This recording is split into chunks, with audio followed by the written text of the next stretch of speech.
은혜 받으실 하나님 말씀은 시편 50편 22절에서 23절 말씀이 되겠습니다. 우리 다 같이 말씀을 봉독하겠습니다. 하나님을 잊어버린 너희여 이제 이를 생각하라. 그렇지 아니하면 내가 너희를 찢으리니 건질 자 없으리라. 감사로 제사를 드리는 자가 나를 영화롭게 하나니 그의 행위를 옳게 하는 자에게 내가 하나님의 구원을 보이리라. 아멘. 저는 오늘 여러분과 함께 시편 50편 22절에서 23절 말씀을 가지고 감사의 단계라는 제목의 말씀으로 은혜를 나누려고 합니다. 신앙에 있어서 그 행위를 옳게 하는 자 하나님께서 그에게 구원을 보이신다고 성경 말하고 있습니다. 그 행위를 옳게 한다는 것은 어떤 상황에도 무엇하라는 것을 얘기하느냐? 감사할 것을 얘기하고 있는 것입니다. 예배자는 감사가 기본적으로 있어야 되며 모든 일에 감사를 아는 사람이라고까지 말 수 있는 것입니다. 이에 오늘 추수감사주의를 맞이해서 우리가 감사를 단계별로 살펴보고 하나님께 온전히 예배하는 추수감사 예배 되기를 다시 한번 주님의 이름으로 축원합니다. 첫 번째 감사의 단계는 다른 것이 아닙니다. 바로 받은 바를 아는 데에서부터 시작된다고 이야기합니다. 이는 감사의 시작은 그것을 아는 것입니다. 신앙에서도 하나님을 아는 것, 누구시지 아는 것이 모든 신앙의 시작이라고 했습니다. 마찬가지로 감사하는 것, 그것을 받았을 때 그냥 받는 것이 아니라 그 은혜에 대한 걸 깨달았을 때 우리는 감사한다고 고백하게 되는 것입니다. 우리가 하는 감사, 누군가에게 도움을 받거나 누군가에게 선물을 받거나 아니면 축복의 말을 듣거나 칭찬을 받을 때나 그 고마움을 표현할 때 우리는 감사를 사용합니다. 감사는 그 주신 은혜를 안다는 표현이요, 더 나아가서 감사를 표현하는 것 중에서 잘 받았음을 선포하고 기억하게 되는 것입니다. 그러므로 냉수 한 그릇을 먹어도 우리는 받아도 그것을 감사하는 것이고, 이 받은 바를 아는 것, 그것을 감사로 표현하게 되는 것입니다. 그러나 많은 사람들이 시대가 악해질수록 감사하는 것을 잊어버리는 시대가 다가온다고 말했습니다. 우리 주변에 감사하는 이야기 얼마나 많이 듣습니까? 그리고 우리는 또한 얼마나 감사를 표현하고 있습니까? 우리가 아는 것처럼 부모님의 은혜마저도 어떤 일은 받은 것이 아니라 당연하다고 생각하는 사람들이 있습니다. 이건 당연히 부모로서 해줘야 되는 것 아니냐고 이야기합니다. 그러나 그렇지 않습니다. 부모로서 해주는 것, 모든 것은 감사할 일입니다. 그것을 우리는 알아야 된다고까지 이야기하는 것입니다. 좋은 일이 있을 때도 어떤 사람은 얘기합니다. 이것은 나의 노력으로 이루어진 것이고 내가 쟁취하고 내가 얻어낸 것이다 라고 얘기합니다. 그러면서 자기를 자랑하며 자기의 일을 내세우는 사람들이 있습니다. 이런 사람들은 자기를 자랑하기에 바쁘고 자기가 하는 모든 것에 자기가 잘났다고 이야기하면서 자기가 이룬 것을 누구에게 감사하다고 표현하냐고 표현하는 사람입니다. 이런 사람에게는 자기가 해낸 것이라 생각하기 때문에 그 사람은 말하기를 내가 누구를 감사하느냐라고 이야기합니다. 그 사람은 나라에 대한 감사가 없습니다. 국가에 대한 감사도 없습니다. 사회 구성에 대한 감사도 없습니다. 자기에게 조금이라도 도움 준 사람에 대한 것을 잊어버리고 감사를 표현하지 않습니다. 또 어떤 사람은 이렇게 얘기합니다. 소유한 것에 감사하는 사람, 그것에 대해서 묻습니다. 많은 사람들은 많이 소유하면 많이 감사할 거라고 생각합니다. 그렇지가 않습니다. 소유가 늘어나면 순간의 기쁨은 있습니다. 그러나 감사는 오래가지 않습니다. 소유하자마자 또 다른 욕심이 그를 사로잡기 때문에 더 많은 것을 얻고자 하는 욕심으로 인하여 감사를 표현하기보다는 어떻게 하면 더 많은 유익을 얻을 수 있을까라고 생각하는 것이 오히려 감사를 잊어버리게 만듭니다. 이처럼 감사하지 않는 사람들이 세상에 많이 듣고 있습니다. 그러나 우리가 한번 생각해 보십시오. 부모 없이 자랄 수 있는 아이가 어디 있겠습니까? 만약 부모가 없다 할지라도 누군가의 도움이 없다면 사람은 자랄 수 없고 태어나서 길러질 수가 없습니다. 누군가가 도와주고 먹여야 그 자녀가 살아나는 것이고 일어나는 것입니다. 우리도 아는 것처럼 우리가 태어나서 이 자리에 앉은 것은 누군가의 도움이 반드시 필요하다는 것을 우리는 알 수가 있습니다. 누군가의 도움을 받아야 사람은 성장합니다. 혼자 태어나서 혼자 먹는다고요? 혼자 어떻게 먹습니까? 혼자 어떻게 일어납니까? 혼자 어떻게 공부합니까? 혼자 성공한다고 말할 수 있겠습니까? 이는 불가능한 것입니다. 누군가의 도움과 누군가의 영향력을 받아서 사람은 사람답게 성숙하게 자라게 되는 것입니다. 이 모든 것을 잊어버리면 그것을 자신이 이룩한 것으로 착각하기 때문이요, 결국 은혜를 잃으면 그 사람은 감사하지 않는 것 같습니다. 마찬가지로 신앙에도 그렇습니다. 우리가 아는 하나님, 우리 하나님께서는 어떤 하나님입니까? 하나님께서 베푸신 은혜를 잊어버린 시대가 우리는 살고 있다고 많은 사람들은 이야기합니다.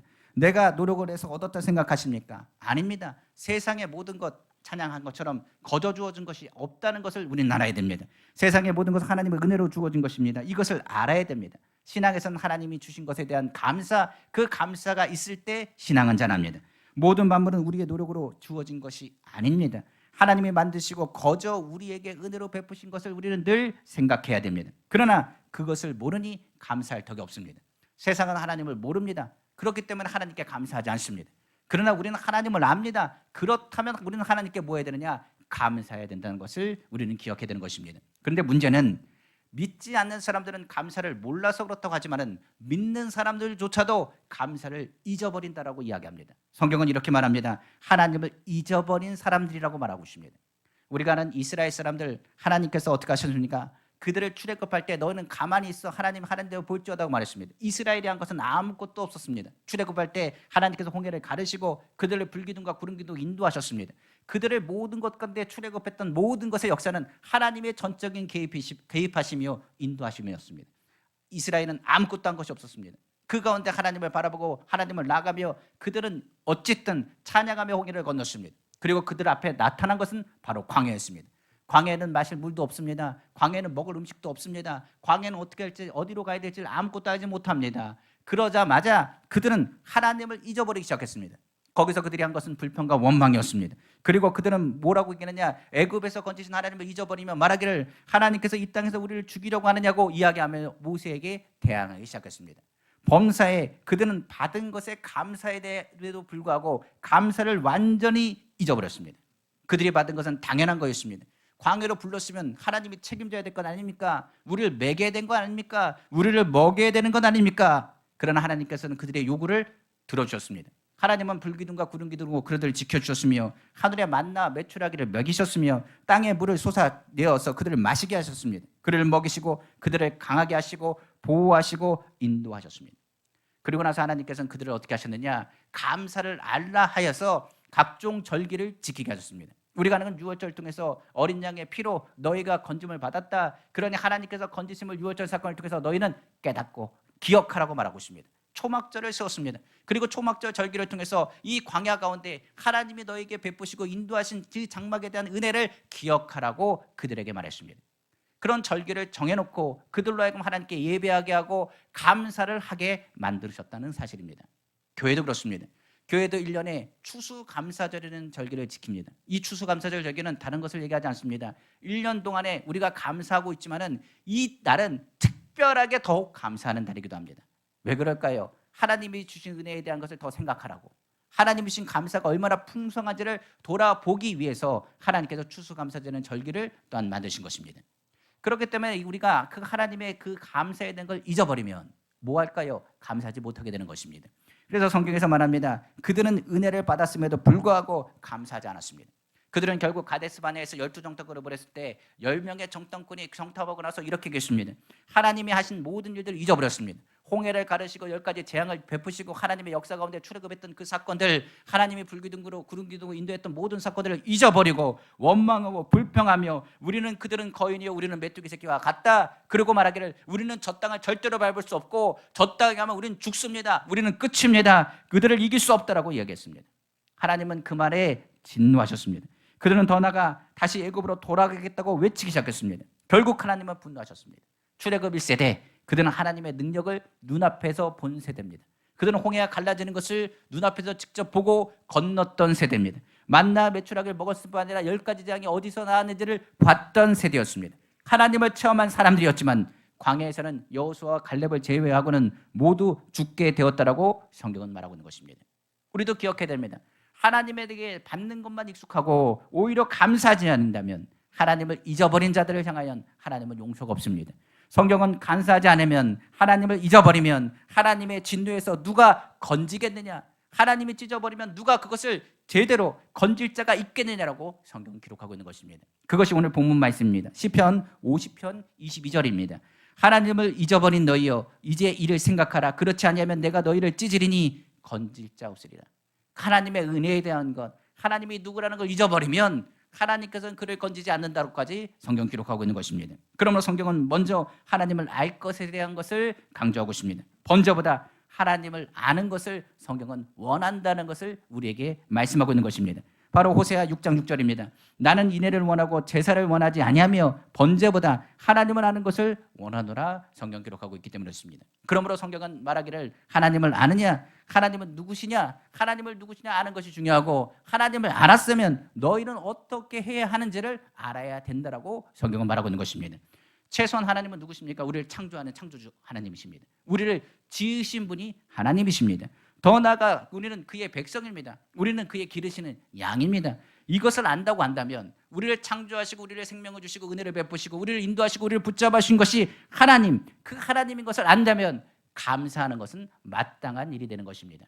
시편 기자가 이렇게 얘기했습니다. 시편 100편 3절에서 4절이죠. 여호와가 우리 하나님이신 줄 너희는 알지어다. 그는 우리를 지으시니요 우리는 그의 것이니 그의 백성이요 그의 기르시는 양이로다. 감사함으로 그의 문에 들어가며 찬송함으로 그의 궁중에 들어가서 그에게 감사하며 그의 이름을 송축할지어다. 성경은 말하고 있는 것입니다. 그러므로 우리는 창조주 하나님을 기억해야 됩니다. 우리가 지금 감사할 것이 있을 때 더욱 감사하고, 감사할 사정이 아니더라도 우리가 감사해야 될 것은 하나님이 우리를 지으시고 우리를 지금까지 인도하셨기 때문입니다. 그러므로 우리의 베푸신 은혜를 기억한다면 우리는 이를 기억하고 감사할 때 하나님의 구원과 하나님의 건지심이 있다는 것을 기억할 줄 믿습니다.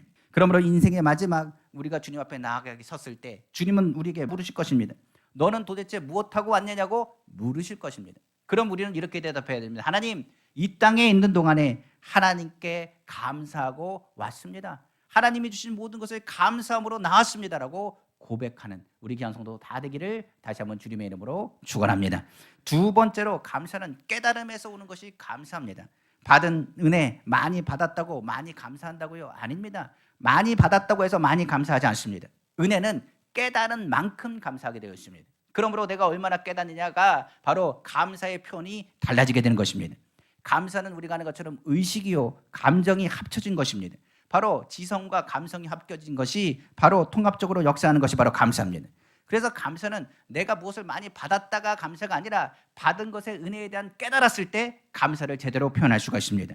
얼마나 깨닫냐에 따라 그 표현이 달라진다는 것입니다.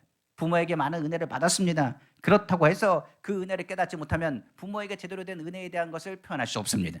마찬가지로 하나님의 은혜를 기억한다면, 그 은혜를 깨닫고 나아간다면 하나님께 어찌게 감사해야 될 것을 우리는 표현할 수 있을 것입니다. 마찬가지로 받은 것이 있어도 은혜를 깨닫지 못하면 그 사람은 제대로 감사를 표현할 뿐만 아니라 감사할 수도 없다는 것을 알 수 있습니다. 우리는 감사를 의식적으로 생각하고 그러므로 깊이 깨달아야 됩니다. 우리가 모든 것이 거저 주어진 것이 아닙니다 라고 한다면 그 거저 주어진 아닌 것, 그 모든 것을 생각하고 더 깊이 생각해 보면 아, 그렇구나, 하나님이 하신 모든 것과 우리의 사는 모든 것에 있어서 감사하지 않을 수 없다는 것을 깨닫게 될 것입니다. 이를 깨달으면 감사할 수밖에 없는 것입니다. 아주 먼 옛날 헬라 사람 중에 감사를 좋아하는 사람이 있었습니다. 그 사람은 감사하는 사람이라고 부릅니다. 얼마나 감사를 많이 했는지 길을 가다가도 감사하고 어디 가든지 감사하고 그가 무엇을 표현하든 감사합니다라는 표현을 끊임없이 했습니다. 그러나 어느 날이었습니다. 그는 비가 오는 날이었습니다. 그는 비가 오는 날 비를 맞으면서 가다가 멈춰서고 손을 들고 이렇게 외쳤습니다. 오늘 감사가 넘칩니다. 감사가 넘칩니다. 감사합니다. 감사합니다. 감사합니다. 외치기 시작했습니다. 그래서 주위 사람들이 물었습니다. 오늘은 또 무엇 때문에 감사합니까? 물었다고 말합니다. 그랬더니 그 헬라 사람이 이렇게 말하기 시작했습니다.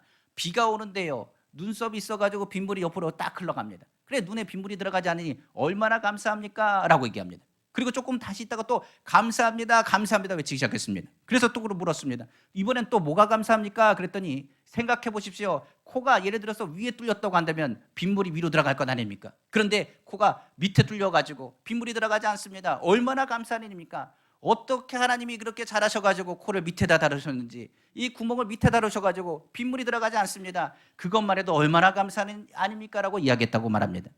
우리가 보통 이런 일들을 얘기하면 너무 당연하기 때문에 감사라고 생각하지 않습니다. 그러나 생각해 보십시오. 생각하면 생각할수록 우리 주변에는 감사할 일이 너무나 많은 겁니다.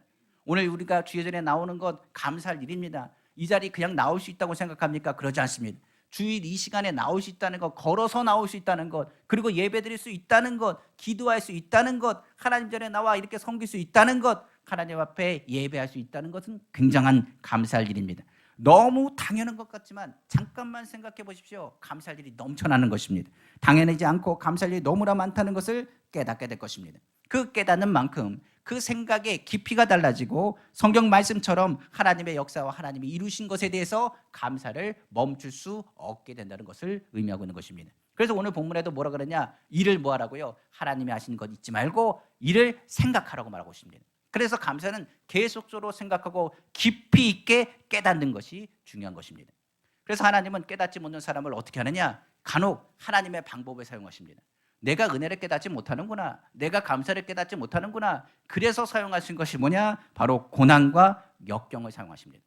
우리가 고난과 역경을 당하면서 깨닫지요. 뭘 깨닫느냐? 모든 것이 하나님의 은혜였구나. 거저 주어진 것이 없는 거구나. 거저 있는 것이 없는 거구나. 내가 깨닫지 못한 걸 깨닫게 되고, 내가 갖지 못했던 것이 오히려 은혜라는 것을 깨닫게 되는 것입니다. 사람은 평안하게 되면 모든 감각과 생각이 둔해진다고 말합니다. 마음도 둔해지고 부패하는 것이 사람이라고 성경은 기록하고 있습니다. 예를 들어서 배가 부르잖아요. 그러면 코는 제 기능을 못합니다. 냄새를 맡지 못합니다.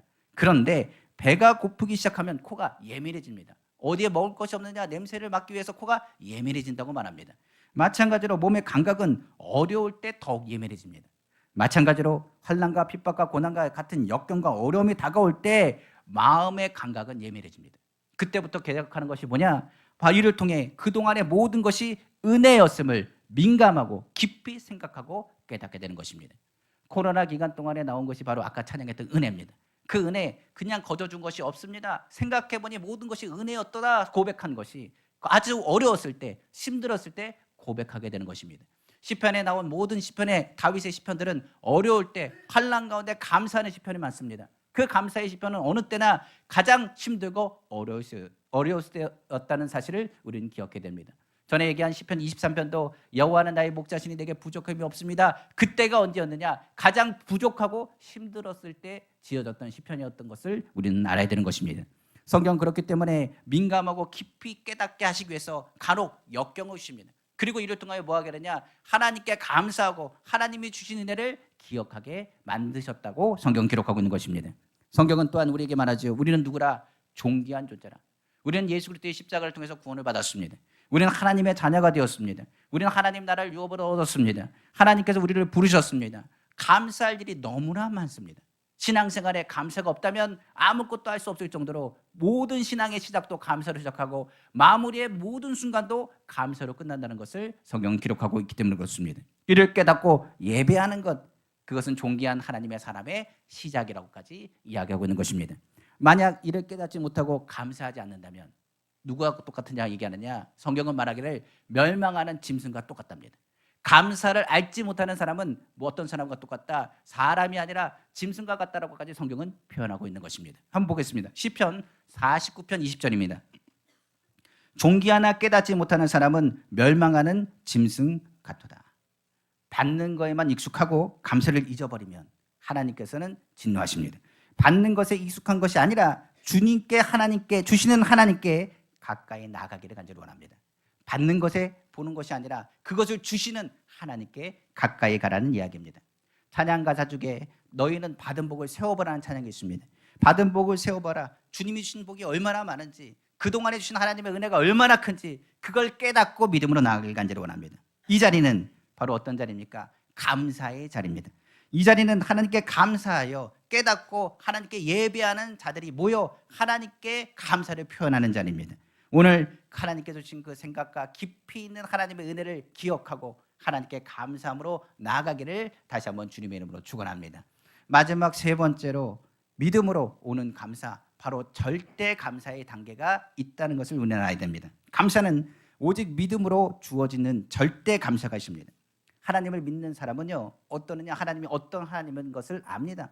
하나님은 좋으신 하나님입니다. 그래서 어려운 일이 있어도 하나님은 반드시 이것을 이기게 하신다라고 확신을 갖고 믿음으로 선포하는 사람입니다. 어떤 어려운 상황에도 감사하는 사람은 감사 기도하는 사람입니다. 성경에 오늘 시편 50편 23절에 이렇게 고백하고 있습니다. 감사로 제사를 지는 자가 나를 영화롭게 하느니 그의 행위를 옳게 하는 자에게 내가 하나님의 구원을 보이리라. 여기 성경에 나온 하나님의 구원을 보인다고 했습니다. 지금 어떤 상황이란 얘기입니까? 어려운 상황입니다. 그런데 하나님의 건지심을 보이리라. 어떤 자에게요? 감사로 예배하는 자에게. 눈에 보이지 않고 손에 잡히지 않고 귀에 들리지 않아도 하나님이 나를 건져주십니다. 하나님 모든 것이 합력하여 선을 이룰 줄로 믿습니다. 하나님께서 도와준다는 확신을 갖고 사는 것, 그 행위를 옳게 하는 것입니다. 그래서 어떤 상황에도 하나님 감사합니다. 어떤 일들이 있어도 감사한다는 표현, 그것은 뭐가 있다고요? 우리는 알 수 없지만 하나님의 뜻이 있다는 것을 우리는 기억해야 되는 것입니다.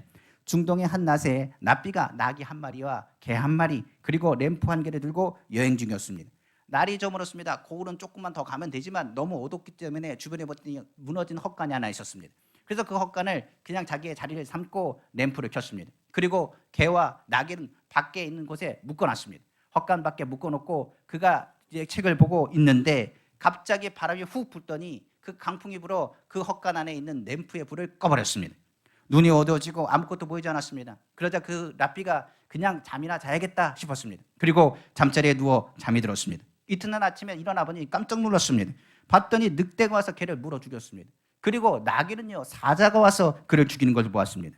왜 이런 일이 이렇게 일어났는지 그는 이해할 수가 없었습니다. 그러나 그는 하나님을 믿는 사람이었습니다. 그 신앙을 가지고 있던 랍비였기 때문에 그는 그래도 하나님께 감사해야지 생각하고 엎드려서 감사했습니다. 하나님, 네, 하나님께 감사합니다. 하나님께 감사합니다라고 기도했습니다. 이처럼 기도하고 랍비가 고을 안으로 들어갔습니다. 그런데 그 고을을 봤더니 그 고을도 쑥대밭이 되어 있었습니다. 지난밤 밤에 도둑대가 침입해서 그 고을에 있는 모든 것을 훔쳐가고 불을 지르고 그 고을에 있는 남자들은 다 죽였기 때문입니다. 랍비는 그 모습을 보고 소름이 돋았습니다. 만약 개와 나귀가 늑대와 사자에 의해 죽지 않고 살아있었다면 분명 소리를 내었을 것입니다. 그리고 더 나가서 강풍이 불어 불이 꺼지지 않았다면 도둑대가 자기를 반드시 발견했을 것입니다. 그랬다면 자기 자신도 죽었을 것이라 생각하니 그가 하나님께서 보호하시고 인도하신 것이 너무나 신기하다고 생각을 했습니다. 그리고 랍비가 그 사실을 알고 하나님께 엎드려 더욱 감사했다라고 이야기합니다. 모든 것은 하나님의 보호하심과 인도하심이 있습니다. 지금 우리의 삶 가운데 눈에 보이지 않는다고 원망 불평하지 말라고 말합니다. 우리가 하나님을 믿으면 하나님은 좋으신 하나님이십니다. 좋은 것은 더 좋게 하시고 안 좋은 것은 좋은 것으로 바꾸신 하나님인 것을 우리가 믿고 감사하는 믿음을 가져야 되는 것입니다. 하나님은 우리에게 말합니다. 내가 믿는 거라면 하나님께서 모든 것이 합력하여 선을 이룰 것을 내가 보게 될 것이라. 악을 뭘로 바꾸사 선으로 바꾸시는 분이 하나님인 것을 우리는 깨닫게 되는 것입니다.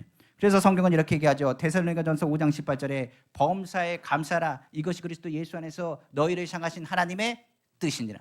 너가 어떤 상황이 되니 감사하라. 세상은 미래에 대해서 불안합니다. 앞으로 어떻게 될지 불안합니다. 이 나라에 대한 것도 불안하다고 얘기하는 사람이 많이 있습니다. 그러나 우리가 하나님을 믿습니다. 하나님을 믿으면 가장 어려운 시기가 우리에게는 무슨 시기라고요? 축복의 시기가 되고 그 시기가 감사의 시기가 되고 하나님의 은혜의 시기가 된다는 것을 기억하기를 간절히 원합니다. 그러므로 그때 우리가 감사기도 하면 하나님께서 도와주십니다. 그래서 우리는 가장 어려운 시기에 더욱 넘치는 감사를 드리고 하나님께 주시는 은혜에 대해서 미리 그저 감사하는 믿음의 표현을 하게 되는 것입니다. 거기서 나오는 것이 바로 절대 감사입니다. 감사는 우리의 눈앞에 있는 것을 열어주고 하나님께 주신 것에 대한 것에 기대하게끔 만드는 능력이 있게 되는 것입니다. 간혹 걷기 힘들다면 하나님 걸을 수 있도록 감사하시기 원합니다. 하나님 내가 몸을 움직이기 어렵다면 하나님이 그래도 호흡할 수 있는 것에 감사하길 원합니다. 하나님께서 그 감사를 통하여 더 넘치는 감사를 할 수 있도록 우리의 모든 삶을 주장하심을 믿으시기를 주님의 이름으로 축원합니다. 우리의 믿음의 생활은 감사 생활을 통해서 이루어집니다. 우리 생활도 동일합니다. 우리를 경고케 하시고 더 경고케 하시는 그것은 바로 감사에서 비롯됐다는 사실을 기억하시기를 주님의 이름으로 축원합니다. 유대인의 지혜에서는 탈무드에서는 이런 문구가 나온다고 합니다. 사람이 무엇을 손해보았는가? 그러나 일부분이라도 남아있다면 나머지 있는 것을 생각하고 하나님께 감사하라. 이는 만일 한 손을 다쳤다면 다른 손이 있다는 것, 두 손이 다 다치지 않은 것에 대해서 하나님께 감사하라. 더 나아가서 만일 한쪽 발이 다쳤다면 두 발을 다치지 않은 것에 대해서 하나님께 감사하라. 만약에 두 손과 두 발을 다 다쳤다면 너는 목이 부러지지 않은 것에 대해서도 감사하라. 그리고 만일 목이 부러졌다면 너는 오히려 그 다음에 염려할 것이 조금도 없으니 감사하라. 이는 하나님의 천국에서 맞아주시기 때문이다 라는 문구가 써 있다고 말합니다. 그러니까 한마디로 말해서 한쪽 손이 다쳤습니까? 그러나 나머지 한쪽 손이 있다면 감사하라. 한쪽 발이 무너졌습니까? 그러나 나머지 한쪽 발이 쩔뚝이라도 걸 수 있다면 너는 감사하라. 내가 지금 감사할 때 두 팔과 두 발이 다 묶였느냐? 그러나 내 목이 있다면 숨을 쉴 수 있다면 감사하라. 만약에 내 목 빠져 끊어졌다면 그래도 너는 감사하라. 하늘나라에서 천국에서 너를 하나님께서 기다리고 계신다는 것을 보게 될 것이라는 이야기입니다. 이야기는 이런 얘기입니다. 어떤 상황에도 예수 그리스도를 믿는 사람은 감사의 것에 대한 것을 선포하는 것입니다.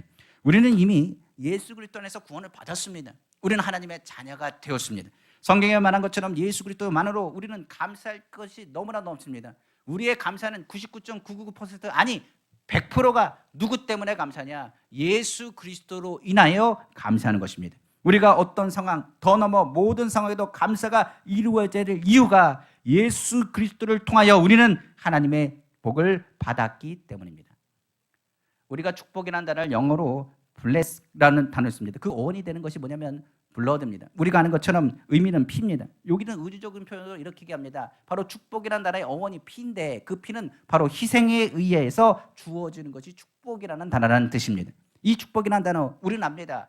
예수 그리스도의 십자가 희생을 통해서 우리는 뭘 받았다고요? 축복을 받았다는 의미입니다. 그것이 어원입니다. 그래서 성경에서는 축복은 오직 예수 그리스도의 피를 통하여 너희가 어떻게 됐다고요? 너희가 복 받았음을 깨닫는 데부터 시작되는 것입니다. 그러므로 오늘 우리는 알아야 됩니다. 어떤 상황에도 우리가 감사하는 것은 예수님만으로 감사해야 됩니다.